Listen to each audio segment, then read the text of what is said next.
I'm David Brog. I'm a proud Nevadan, a proud American, and a proud Zionist. On X, the world's most important free speech platform, your voice matters. That's why we brought your questions to a leading Jewish Zionist. Answering them is David Brog, the former executive director of Christians United for Israel, the executive director of Maccabi Task Force, one of the most influential Jews in America, a best-selling author, an American patriot, and a longtime advocate for Israel. If we tell our truth as boldly and as repeatedly as they spread their lies, then maybe one day your sons won't have to encounter that danger.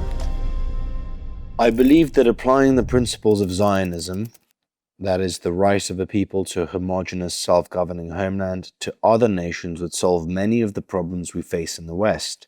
For example, Zionism is to Jews as Albionism is to the British. Do you agree? I'm a nationalist. First and foremost, I'm an American nationalist. I am eternally indebted to my country, and I put the interests of my country, America, above those of any other nation. And I think those living in other nations should do the same. I'm Jewish. I love Israel. I can advocate for American support for Israel because Israel is so clearly an asset to America. When Israeli soldiers risk their lives fighting Iran and fighting Iran's proxies, I believe they're performing an enormous service to the United States and our interests. But as an American nationalist, I respect Jewish nationalism and Zionism, and I respect every other nationalism. It is good to see a nationalist revival in the world. And I think a world in which we have nation states and nations pursuing their interests, building their cultures, developing their societies, is actually going to be a world that is ultimately much more tolerant of diversity, rather than this sort of false diversity that starts with a denigration of one's own identity that can never really sustain itself. What do you think about left-wing parties? Did you expect the anti-Semitism coming from the side who always defended Jews, and do you feel betrayed? I've seen for a long time the developments on the left, both in Europe and America, have been clear for a long time. When you look at any polling about Israel, the younger you get demographically, the less support there is for Israel, and the further left you get politically, the less support there is for Israel. Older Democrats in Congress might be pro-Israel. Younger Democrats, the energetic base of the party, the activist base of the party, have been increasingly skeptical of Israel. And it's gone from bad to worse.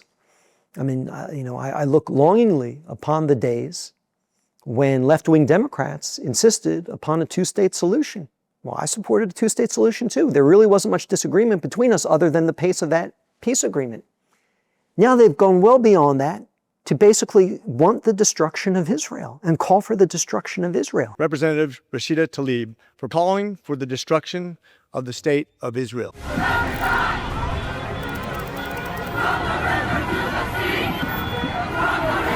We will remember in 2024. It's gone from bad to worse very quickly, but anyone watching the polling wouldn't be surprised by that. It's one of the many reasons I've been a Republican since law school. Why are there still Jews in the fascist anti-Semitic Democrat Party? I get this question a lot from my Christian friends, which is, why are so many Jews Democrats? And why do so many Jews seem to be fearful or suspicious of us? And I think people need to realize something.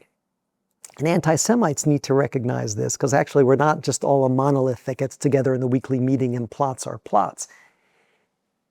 Jews are a very diverse people. And I would argue there are many Jews in America who are fervently religious, profoundly religious. But their religion is not Judaism. Their religion is progressivism. And because they are progressive, a value system very much at odds with Bible-based Judaism, they're going to oppose religious Christians when they pursue their morality in America or abroad, but they're also going to oppose religious Jews when we pursue our morality in America and abroad. And I would tell any Christian who loves Christian values and loves this country and loves Israel, who looks at some Jews and says, well, wait a minute, Jews seem to be opposed to our agenda. They might be members of the Jewish people, but those are progressives in their faith more than they are Jews in their faith. And when you recognize this, all of a sudden things get a lot clearer. Bible-believing Jews, Bible-believing Christians, I defy anyone. Tell me where we disagree when it comes to morality in this world. What is the Zionist view of Christians? So this has been on the internet a lot lately. Somehow this idea that Jews don't like Christians or that the Talmud is anti-Christian. And it's such a ridiculous assertion. The fact is, and every Jew who understands Judaism and every Christian who understands Christianity understands this, Judaism and Christianity are really two sides of the same coin. And we have theological differences. You know, we disagree about the nature of Jesus. We disagree about whether the Messiah has come or is yet to come. But when you put the theological disagreement aside and you focus on just morality in the world today, what our values should be in the world today, I know of no difference between the way a Bible-believing Jew views the world and morality and the way a Bible-believing Christian views this world and morality. We are allies, we are meant to be allies, and to sort of try to cherry pick thousands of pages of Jewish scholarship and Jewish writing and Jewish theology, and to find a line that may be referencing Jesus and may not be referencing Jesus that is derogatory during a time when Jews were under terrible Christian persecution by Christians, is to find the slightest, smallest tree in a vast forest of shared values, shared goals, and love. And so I got to tell you, the overwhelming feeling of Jews towards Christian is one of respect, one of love, and to the extent that Christians stand up and speak up for our shared values when it comes to Israel and when it comes to the Middle East, profound appreciation. I want you to ask the proponents of the Judeo-Christian civilization, are they aware that there is also the term Christian? Because they, Israelis, have been silent for years about what's going on with the persecution of Christians in the Middle East. Look at the numbers of Christians in the Middle East. Numbers don't lie. It's a false premise. As a religious minority in the Middle East, no one understands better the suffering of other religious minorities in the Muslim Middle East than Jews do. If you read the Quran's very tough about those who do not believe in God, and they're supposed to be converted or killed. But the Quran makes an exception for people of the book, dhimmis, people who got a revelation from God that Muslims view as incomplete, primarily Jews and Christians. And they're subject to the same rules that basically said you can continue as a Jew or continue as a Christian in this Muslim land if you accept your dhimmi status, if you accept your second-class status. And this came with all sorts of humiliating restrictions. You had to pay the jizya tax, which was an excessive tax. You had to pay the kharaj if you own land, which was a very debilitating tax. You could not build new churches or synagogues. You could not repair old churches or synagogues. Now, these rules were sometimes strictly enforced, and at other times by other leaders less enforced. But it's the same discrimination. So who better than Jews of the Middle East, who comprise a majority of Israelis, to understand the suffering of Christians in the Middle East? Which leads to a couple of things. First of all, there's only one country in the Middle East where the Christian population has not declined but has grown. And that's in the Jewish state of Israel. There's only one real society in the Middle East where Christians are free to practice their faith without any fear for their freedom or their lives. And that's in the Jewish state of Israel. And there's only one country in the Middle East that has ever taken the concerns of persecuted Christians in the region seriously enough to act on it. And that's the Jewish state of Israel. Why has Israel not been successful in educating the world that Zionism is not racism, but a return to its homeland? It's amazing to me that people stand up for the Palestinians and they believe they're standing up for an indigenous people. The Jews are indigenous to Judea. The Arabs are indigenous to Arabia. Well, why do you have Arabs today in Israel, in Morocco, in Iraq? It's because the Arabs left the Arabian Peninsula and conquered most of the Middle East in the 7th century. This was a very successful imperialist movement that then proceeded on a cultural conquest after the physical conquest that ultimately turned what was a majority Christian North Africa not only into a Muslim North Africa, but into an Arab North Africa. They ultimately accepted the Arabic language and Arabic culture and considered themselves Arabs. The same things happened in Mesopotamia. The same things happened in Syria. And so what you have is a very successful imperialist conquest, and people who consider themselves Arabs as a result of that conquest, confronting the original indigenous inhabitants who are Jews. And so it's a story that we really need to promote and get out, along with the fact that a majority of Israelis today, look, every Israeli that is Jewish traces their roots back to Israel. Every Israeli that is Jewish, by the way, has DNA that's stunningly similar one to the other and is of a Levantine origin. Many Israelis are Jews who are living in exile in Europe. The majority of Israelis are actually Jews who trace their roots back to the Muslim Middle East and who are ethnically cleansed from the Muslim Middle East after Israel won its independence in 1948 and successfully defended its independence in 1967. These were Jewish communities in North Africa, in modern-day Iraq, in the Middle East, that preceded the birth of Islam. These were Jewish communities older than Arab nationalism, older than the Muslim religion. They were ethnically cleansed and pushed out of their ancient homelands after the birth of Israel. These Middle Eastern Jews have now found independence and dignity and freedom in their historic homeland. So ultimately, there's no greater story of national liberation. There's no greater story of a persecuted people standing up for itself and achieving equality.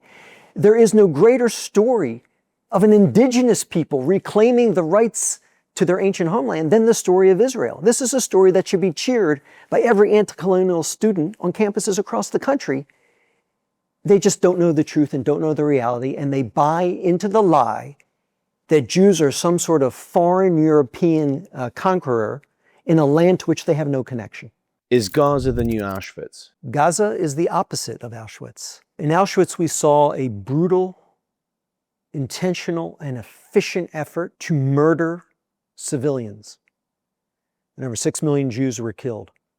Even if you believe the Gaza Health Department's numbers of 40,000 killed, you look at Israel's estimate of 20,000 militants killed, it's a combatant to civilian ratio of 1-to-1. Ask any expert in urban combat and counter-terrorism in urban environments where terrorists use civilians as human shields. They will tell you this is an unprecedented achievement. And this is where everyone who's upset about Palestinian civilian deaths, join the club. But you don't do Palestinians any favors when you ignore the source of the misery. Hamas's whole strategy is centered on producing civilian deaths. And if you don't believe that, you're discrediting Hamas. Do you really think Hamas was so stupid as to believe that they could conquer the Israeli army? They're not that stupid. They're much smarter than that. Their goal wasn't to conquer the Israeli army. Their goal was to do something that Israel could not ignore and to force Israel to go into Gaza, where the tunnel system they built over the past couple of decades was built for a reason, under civilian areas, because they knew they wanted to lure Israel's army in, and then they would go down into the tunnels. This wasn't happenstance, this was strategy. And then when the Israelis came in and were faced with the ugly prospect of taking out the tunnels under civilian areas, they did everything they could to spare innocent Palestinian lives.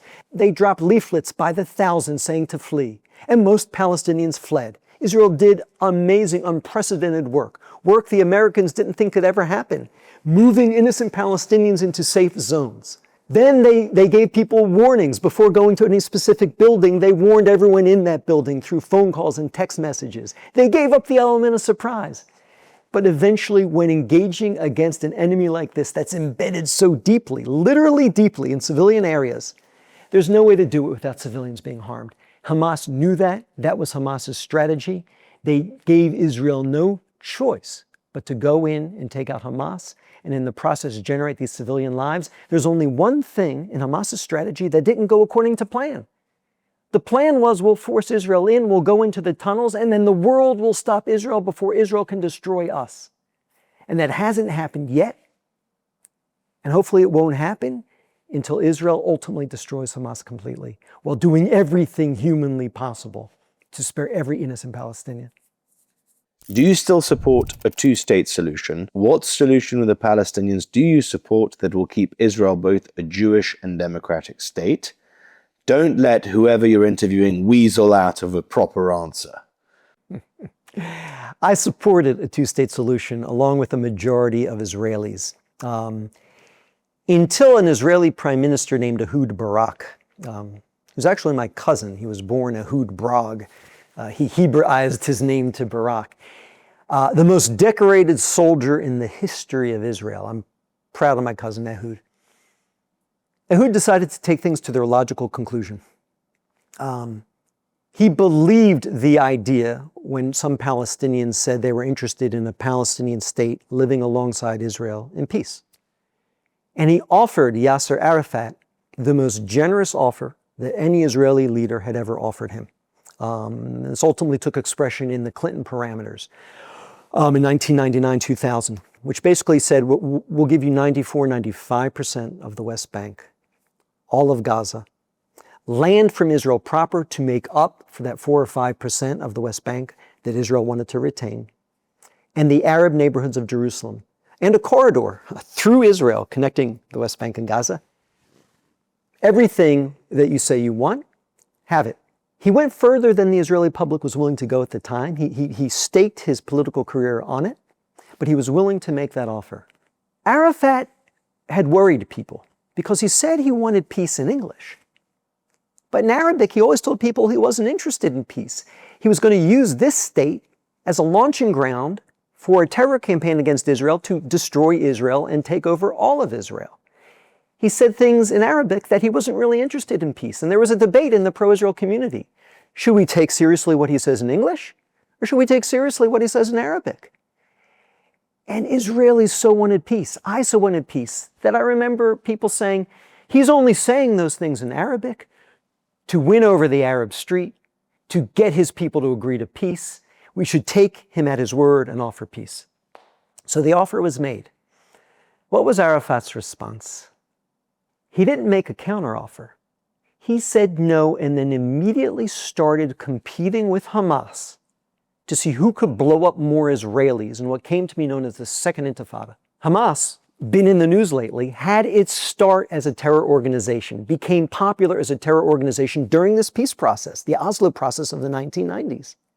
And while Israel's trying to achieve peace with the Palestinians, Hamas is saying, we don't want peace. We don't want any settlement that will recognize a Jewish state of any size, shape, or form.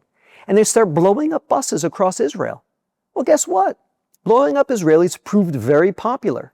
And so rather than say yes, rather than make a counteroffer, Arafat's response is, I need to compete with Hamas for popularity. I'm going to start blowing up Israelis too. And the Al-Aqsa Martyrs Brigade under his control started doing exactly that. This was a formative experience for Israelis, the Intifada from 2000 to 2004. When the response to the most generous offer of a Palestinian state ever made was this terror campaign. That's when the Israeli left died. That's when this left in America that blames Israel for the absence of peace should have died. Because that's when we all realized that it wasn't what Arafat said in English that was the truth. It was what he had been saying in Arabic that was the truth. There was no interest in a two-state solution, having a Palestinian state living side by side with a Jewish state, working together to build their respective states into the Switzerland of the Middle East and into the Singapore of the Middle East. And so since then, I've been skeptical of a two-state solution, and I will continue to be skeptical of a two-state solution until the day comes, and I pray for this day, that a new Palestinian leadership arises with Palestinians who are saying different things. And I think we'll know that new day has dawned when Palestinians no longer deny the Jewish connection to the land of Israel. When Palestinians no longer deny there was a Jewish temple in Jerusalem the way Yasser Arafat always did. When Palestinians no longer insist that Jesus wasn't Jewish but a Palestinian the way Mahmoud Abbas does.